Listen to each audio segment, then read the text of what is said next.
सभी साथियों को नमस्कार। मैं डॉक्टर अजय सुंडैत आपका स्वागत करता हूं इस प्रथम मतगणना के प्रशिक्षण में। मतगणना हमारे चुनाव प्रक्रिया का सबसे अंतिम भाग होता है और इसके पश्चात हमको मालूम पड़ता है रिजल्ट क्या रहा। अतः इस कार्य को बड़ी गंभीरता से हमको लेना होता है और अभी तक हमारे यहाँ पिछले जो चुनाव हुआ उसमें आप लोगों ने बहुत अच्छे से काम किया। अतः पुनः आपकी सेवाएं ली गई इस मतगणना में। मैं आप सबका अभिनंदन करता हूं और पुनः वो भावना आपके अंदर देखना चाहता हूं जो भावना आपने विधानसभा चुनाव के समय भी दर्शित की थी। तो आइए, आज आपको ये मालूम है कि आपको मतगणना करनी है, लेकिन आपको ये नहीं मालूम कि आपको किस विधानसभा में अपनी सेवाएं देनी है। इस बात की जानकारी आपको दी जाएगी द्वितीय प्रशिक्षण के समय कि आपको किस विधानसभा में अपनी सेवाएं देनी है। लेकिन उस वक्त आपको ये नहीं मालूम पड़ेगा कि उस विधानसभा की किस सीट पर या किस टेबल पर बैठकर आपको मतगणना का कार्य करना है। ये चीज आपको दिनांक 4 जून 2024 को सुबह मालूम पड़ेगा कि किस टेबल पर बैठकर आपको मतगणना का कार्य संपन्न कराना है। अतः उसके पहले आज आप आए हैं, आपको आदेश में भी कहा गया था कि फोटो लेके आइए ताकि आपका आई कार्ड बन सके। तो बिना आई कार्ड के आपको प्रवेश नहीं दिया सकेगा, इसलिए अपना फोटो आज दे दीजिए और अपना कार्ड बनवा लीजिए, क्योंकि इस कार्ड के बिना आपको गणना स्थल पर प्रवेश नहीं मिल पाएगा। जब आप गणना स्थल पर जाते हैं, अपनी सीट को देख लेते हैं, तो सबसे पहले देखिए कि आपकी सीट का क्रमांक क्या है और उस सीट पे आप बैठ गए हैं। आपके साथ आप गणना पर्यवेक्षक हैं, आपके साथ एक गणना सहायक होगा और साथ में एक माइक्रो ऑब्जर्वर भी आपकी टेबल बैठेगा जो आपके पूरे कार्य का निरीक्षण करता रहेगा, ऑब्जर्व करता रहेगा और वक्त पड़ने पर आपकी मदद भी कर सकता है।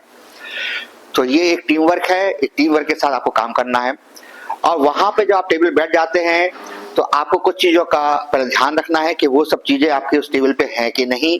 जैसे वहां पे एक सूची होगी कि इस टेबल पर कौन कौन से मतदान केंद्र की मशीनें आपको मिलने वाली हैं, तो वो सूची को आप देख लीजिए है कि नहीं। फिर देखिए आपके पास कार्बन लगा हुआ प्रारूप 17 गा अर्थात 17C का भाग 2, जिसमें सभी अभ्यर्थियों के नाम लिखे होंगे, 38 अभ्यर्थियों के नाम लिखे होंगे और अंत में 39 नंबर पर नोटा का क्रमांक लिखा होगा, वो आपको मिला है कि नहीं। इसके अलावा पेंसिल, पेन, कटर इत्यादि भी आपके टेबल पे होते हैं, वो देख लीजिए। साथ ही आपके पास उस टेबल पर किस अभिकर्ता को बैठना है वो अपना नियुक्ति आदेश लेके आएगा और उस नियुक्ति आदेश पर ही आपको उसको उस टेबल बैठाना है। ज्ञात रहे कि प्रत्येक अभ्यर्थी एक समझ लीजिए एक कक्ष के लिए 16 लोगों को नियुक्त कर सकता है। तो उसमें 2 ARO टेबल पे कनेक्शन करते हैं और 14 टेबल पे एक एक अभिकर्ता एक पार्टी का एक अभ्यर्थी का रहता है। तो कितने अभ्यर्थियों के हैं उनको उनके क्रम के अनुसार बैठा लीजिए और उनको समझाई दे दीजिए कि ये प्रक्रिया होती है, इस प्रक्रिया को कैसे कैसे करना है। और हर जो हमारा 17C का भाग 2 है आपको हस्ताक्षर करने हैं और सभी अभिकर्ताओं के हस्ताक्षर भी लेने हैं संतुष्टिकरण के। तो आइए अब हम देखते हैं कि गणना कैसे करनी है। सर्वप्रथम जब आपके पास मशीन आ जाती है तो उस मशीन के कैरी बॉक्स को आप सभी अभिकर्ताओं को दिखा देंगे कि उसमें एड्रेस टैग वगैरह जो लगा है वो सुनिश्चित है, कटा पिटा नहीं है। उसके बाद उसके बॉक्स को खोलेंगे, खोलने के बाद CU के में जो एड्रेस टैग लगे होते हैं उन सबको दिखाएंगे और अभिकर्ताओं को संतुष्ट करेंगे। उसके पश्चात आप रिजल्ट सेक्शन को कट करेंगे। रिजल्ट सेक्शन कट करने के बाद अंदर के स्पेशल टैग दिखा देंगे और बताएंगे कि देखिए ये जो हरी प्रतिमुद्रा लगी हुई है इसमें मोबाइल में ये भी इंटैक्ट है। तत्पश्चात जब वो संतुष्ट हो जाएंगे सबसे पहले आप मशीन को ऑन करेंगे, उसके पावर को ऑन करेंगे। ऑन करते साथ उसमें जो स्लोगन आते हैं वो दिखाएंगे और सर्वप्रथम आप मशीन जब ऑन हो जाएगी, रेडी हो जाएगी, टोटल का बटन दबाएंगे और टोटल बताएंगे टोटल कितने वोट उसमें डले हुए हैं। और ये टोटल जो वोट डले होते हैं ये हमारे मतपत्र लेखा के बिंदु क्रमांक 6 से मेल करने चाहिए। अगर मेल कर रहे हैं, जो मतपत्र लेखा आपको मिला है उससे अगर मेल कर रहे हैं तो आप आगे बढ़ेंगे और अगर मेल नहीं कर रहे होंगे तो उसकी सूचना तत्काल ARO के माध्यम से RO तक पहुंचाएंगे। अगर सब सही है संख्या मिल रही है, तब आप रिजल्ट के बटन को दबाएंगे, जो कि अंदरूनी भाग में रहता है और उसके ऊपर हरिपद मुद्रा लगी होती है। उसको काट के उसको आप बटन दबाएंगे और कंप्यूटर रिजल्ट का स्लोगन आएगा, पोल रिजल्ट आएगा और फिर डेट एंड टाइम आएंगे और फिर किस कैंडिडेट को टोटल कितने वोट मिले, पहले टोटल वोट बताएगा, फिर किस कैंडिडेट को कितने कितने वोट मिले ये प्रदर्शित करेगा। तो ये प्रदर्शन आपको सभी अभिकर्ताओं को दिखाना है, बोलना है। ध्यान रहे कि यहाँ पे अभ्यर्थियों के नाम मशीन नहीं बताती है, उसके क्रमांक बताती है। अतः पहले ही अभिकर्ता को बता दीजिए कि आपके अभ्यर्थी का क्रमांक ये है, आपके अभ्यर्थी का क्रमांक ये है, ताकि जब आप क्रमांक बोले तो वो मालूम पड़ जाए उसको कि मेरे कैंडिडेट को इतने वोट मिले हैं। इस तरीके से ये राउंड पूरे जब कंप्लीट हो जाएगा तब आप उसको टोटल करेंगे। टोटल उतना ही आना चाहिए जितना कि टोटल प्रदर्शित हुआ है। उस पर अभिकर्ताओं के हस्ताक्षर लेते हैं। हस्ताक्षर लेने के पश्चात ये जो आपने 17C का भाग 2 बनाया है, इसको 2 प्रतियों बनाते हैं कार्बन लगा के, और पहली प्रति आप दे देते हैं आरओ को और दूसरी कार्बन प्रति जो है उसकी फोटोकॉपी करके, इस पर अभिकर्ताओं के साइन पहले से आपने ले लिए हैं, फोटोकॉपी करके आप देते हैं सभी अभिकर्ताओं को। तो एक चरण में आपको इतना करना है। तो ये प्रक्रिया थी आपकी काउंटिंग से जुड़ी हुई। अब इसमें आपका काम यही तक है 17C के भाग 2 तक बनना, और उसके बाद की आगे की जानकारी जो होती है, आगे की जो प्रक्रिया होती है, जो हमारे कंप्यूटर सेक्शन में बैठे होते हैं वो प्रारूप 17C के भाग 2 से प्रारूप 20 का निर्माण करते हैं। ये राउंड वाइज होता है और प्रारूप 20 के बन जाने के बाद प्रारूप 21 में हम रिजल्ट बताते हैं और प्रारूप 22 में हम उसको वो प्रमाण पत्र देते हैं जो अभ्यर्थी जीता होता है। तो ये काउंटिंग की संक्षिप्त मशीन के द्वारा जो काउंटिंग हो रही है उसकी ट्रेनिंग। अब इसमें कुछ विसंगतियां भी हो सकती हैं।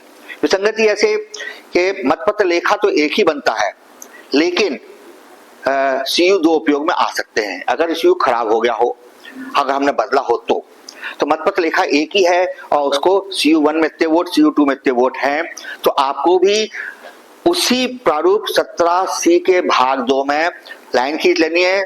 CU 1 में ये रिजल्ट आया, CU 2 में ये रिजल्ट आया और टोटल इतना हुआ, ऐसे बनाना है।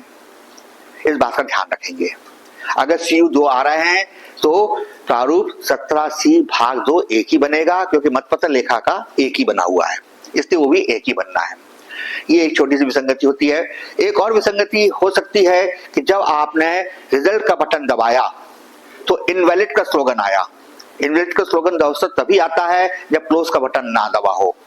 ऐसी स्थिति में टोटल वोट तो बराबर हैं, जितने वो बता रहा है उतने वोट ही मतपत्र लेखा में मिले हुए हैं, ये आपने पहले चेक कर लिया, लेकिन क्लोज का बटन दबा नहीं है। इसकी जानकारी आप तत्काल ARO के माध्यम से ARO तक पहुंचाएंगे और वहां से जैसा भी निर्देश प्राप्त होगा आगे की कार्रवाई करेंगे। अन्यथा किसी स्थिति में आपको क्लोज का बटन दबाना नहीं है कि क्लोज का बटन नहीं दबा, चलो मैं दबा देता हूं, ऐसा आपको नहीं करना है। इसकी सूचना तत्काल ARO को देनी है। साथियों ध्यान दीजिए, आपके टेबल पे हर टेबल पे एक माइक्रो ऑब्जर्वर भी है जो कि सेंट्रल गवर्नमेंट की टीम से लिए जाते हैं। इनका काम आपके पूरे गणना की प्रक्रिया का निरीक्षण करना, परीक्षण करना है, ऑब्जर्व करना है। ये लोग भी अपने साथ एक 17C भाग 2 बनाते हैं और वो भाग देते हैं अपने ऑब्जर्वर सर को, और वो उनका द्वारा जो लिखा है और आपके द्वारा जो लिखा गया वो एक होना चाहिए, उसका मिलान जरूर कर लें, गलती की संभावना ना हो। ये नहीं हो कि इसमें आपका टोटल कुछ ज्यादा आ रहा है, किसी अभ्यर्थी का किसी का कम आ रहा है, तो वह चेक कर लें। आप दोबारा भी काउंट रिजल्ट को देख सकते हैं, दोनों का एक जैसा होना चाहिए। दूसरा इसमें सबसे इंपॉर्टेंट ये है कि ऑब्जर्वर सर के निर्देश पर पूरे 14 टेबल, हर राउंड में जो 14 टेबल बिछी हुई हैं, हर 14 टेबल में से कोई 2 टेबल की री काउंटिंग की जाएगी हर राउंड में, जो कि ऑब्जर्वर सर के प्रेजेंस में होगी। तो यदि उस 2 रैंडमली जो काउंटिंग की उसमें अगर अंतर पाया जाता है तो उस राउंड की सभी मशीनों की काउंटिंग दोबारा से होगी और उस टीम को जिसने ये काउंटिंग गलत की है उसको तत्काल वहां से हटा दिया जाएगा और उसको वो सजा का भागी भी होगा। अतः ध्यान दीजिए कि आपकी काउंटिंग बिल्कुल निष्पक्ष हो, सही हो, लिखने में गलती ना करें, भले 2 बार आप रिजल्ट देख लें। इसलिए रिजल्ट देखते समय आपको बहुत ज्यादा प्रिकॉशंस लेना है। जो बोल रहे हैं उसको तत्काल देखें भी और लिखें भी। ये नहीं कि 54 मिले आपने 45 लिख लिया, अक्सर ऐसा हो जाता है, लिखने में गलती हो जाती है। तो ऐसी चीज ना हो, इससे रेंडमली हर 2 मशीनों की काउंटिंग ऑब्जर्वर के द्वारा कराई जाएगी। एक बहुत महत्वपूर्ण बात कि जब हम मतगणना प्रारंभ करते हैं तो धारा 128 के तहत हमसे गोपनीयता की शपथ लिवाई जाती है, हमारे साथ साथ अभिकर्ताओं को भी लिवाई जाती है, और तब हम मतगणना का कार्य प्रारंभ करते हैं। अतः मेरे सभी साथियों से मेरा निवेदन है कि आप किसी भी स्थिति में किसी अभिकर्ता से कोई भी वार्तालाप जो कि कानूनन ना हो, ना करें। कोई भाईचारा, कोई भतीजावाद, कोई ऐसी चीज ना करें। आपके दोस्त हो सकते हैं, तो आपको ये सब चीजें नहीं करनी है, इस बात का ध्यान रखना है। अन्यथा किसी में आपके ऊपर एलिगेशन लग जाएगा कि आप किसी व्यक्ति विशेष या किसी अभ्यर्थी विशेष के लिए काम कर रहे हैं, अननेसेसरी आपके ऊपर एलिगेशन लग जाएगा। क्योंकि हमारा पूरा वो रूम जो है वो सर्विलांस में है और सीसीटीवी कैमरा लगे हुए हैं, और उसमें एक एक हरकत, एक एक बात है वहां पे बताई जा रही है। इस बात का विशेष ध्यान रखेंगे मेरे सभी साथी लोग। ये एक संक्षिप्त जानकारी थी कि सीयू के साथ आपसे कैसे करना है। अब ध्यान दीजिए कि राउंड बाई राउंड ये चल रहा है। आपको तब तक मतगणना केंद्र को तब तक नहीं छोड़ना है जब तक आरओ आपको अनुमति ना दें जाने की।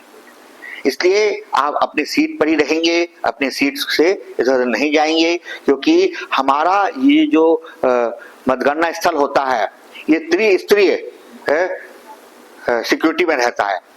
सबसे अंदर के स्तर पे यहाँ पे आप मतगणना कर रहे हैं, यहाँ जहाँ स्ट्रांग रूम बना है वहां पे सीआरपी के जवान रहते हैं जो सशस्त्र होते हैं।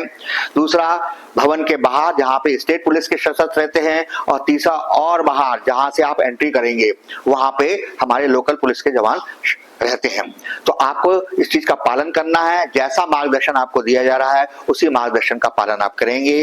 अर्थात आपको अपनी कार कहाँ पार्क करनी है ये दिशा निर्देश आपको मिलेगा, आप वहीं अपनी कार पार्क करेंगे। अननेसेसरी वहां बहस नहीं करेंगे। जहां आपको डायरेक्शन दिया था वहां जाएंगे।